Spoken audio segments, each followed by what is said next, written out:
E agora, a gente tem essa discussão muito importante sobre a tentativa de diferenciar a depressão de uma resposta importante a uma perda, como por exemplo o luto. O próprio DSM-5 traz essa nota. Respostas a uma perda significativa, por exemplo, luto, ruína financeira, perdas por desastre natural, uma doença médica grave ou incapacitante, uma reação a uma pandemia global, podem incluir os sentimentos de tristeza intensos, ruminação acerca da perda, insônia, falta de apetite e perda de peso, observados no critério A, que podem se assemelhar a um episódio depressivo. Embora tais sintomas possam ser entendidos ou considerados apropriados à perda, a presença de um episódio depressivo maior, além da resposta normal a uma perda significativa, também deve ser cuidadosamente considerada. Essa decisão requer, inevitavelmente, o exercício do julgamento clínico, baseado na história do indivíduo e nas normas culturais para a expressão do sofrimento no contexto de uma perda. Ou seja, o que é que ele está querendo dizer? Que pode ser que seja uma reação a uma perda, que vai melhorar por si só, sem necessariamente o tratamento da depressão. Ou pode ser uma depressão maior, você não pode esquecer disso. E não há almoço de graça, como dizem os americanos, né? Não há um critério definidor. Ah, não, Pedro. Então, se preencher todos os critérios para a depressão, pode ser uma reação à perda? Pode. Pode ser uma reação à perda. Ele não foi tão claro aqui, talvez por um motivo aí político, enfim. Mas o que ele está querendo dizer aqui, na minha concepção, é que a pessoa pode preencher todos os critérios. Se for extremamente relacionado à perda, talvez valha a pena você entender aquilo como uma reação à perda. Por isso que ele diz, essa decisão requer inevitavelmente o exercício do julgamento clínico. Há alguma tentativa, o Dal Galarrondo traz esse quadro muito legal, uma tentativa de diferenciar um luto intenso de uma depressão. Mas não existe um número de critérios, não existe um critério central. É isso aqui, se tiver isso aqui, então não é uma depressão. Não. É um quadro clínico geral com essa tentativa de diferenciação.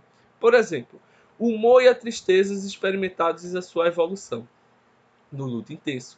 A tristeza está muito relacionada à experiência da perda e tende a diminuir com o passar de semanas e meses, mas é uma duração muito variável. Há sempre aquela pergunta, aquela dúvida. Não, se durou 2 meses não é mais luto, se durou 6 meses não é mais luto. Na verdade, hoje, a ideia geral é que não existe um tempo pré-determinado. Um luto pode durar de semanas a meses, eventualmente, menos comum, mas pode acontecer de um luto intenso durar anos, certo? Aí tem uma discussão muito profunda.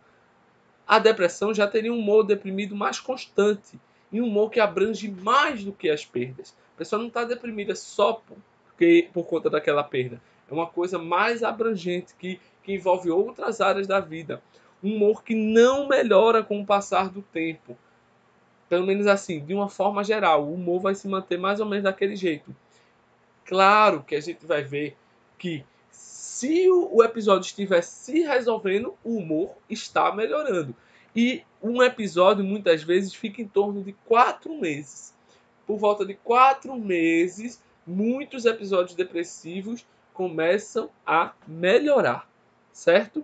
Então, mas é como se ao longo desses 4 meses a tristeza ela é mais constante do que no luto intenso, que ela tende a ir melhorando progressivamente. Um padrão temporal. A tristeza do luto ocorre mais em ondas, as dores do luto, associadas à lembrança da pessoa perdida. Na depressão, a tristeza e o desânimo oscila menos, com exceção da depressão atípica, que a gente vai ver, que é a depressão com um padrão de reatividade do humor maior. O conteúdo do pensamento no luto intenso é mais a tristeza e a angústia centrada em pensamentos relacionados à pessoa que perdeu. É muito relacionado à pessoa que perdeu. Na depressão tem mais a questão das ruminações autocríticas, do pessimismo abrangente, não apenas relacionado àquela perda. Um pensamento típico do luto seria: por que não disse à pessoa que perdeu quanto a amava? Por que não convivi mais com ela? Já na depressão, nada na vida vale a pena. Eu não sirvo para nada. Eu sou um peso para as pessoas. Então, uma coisa mais para baixo, certo? Nas fantasias relacionadas a pensamentos suicidas, A gente poderia dizer que no luto intenso tem muitas fantasias de morrer para me juntar à pessoa perdida, para poder revê-la. Já na depressão seria algo mais como quero morrer para não sofrer mais, ou quero morrer por não mereço mais viver, não darei mais trabalhos a meus familiares. Mas a gente tem que lembrar que não são critérios. Aqui a gente não está falando de critérios. A gente está falando de tentativas de diferenciação a partir do quadro clínico, certo? E é uma questão que vai inevitavelmente requerer um julgamento clínico.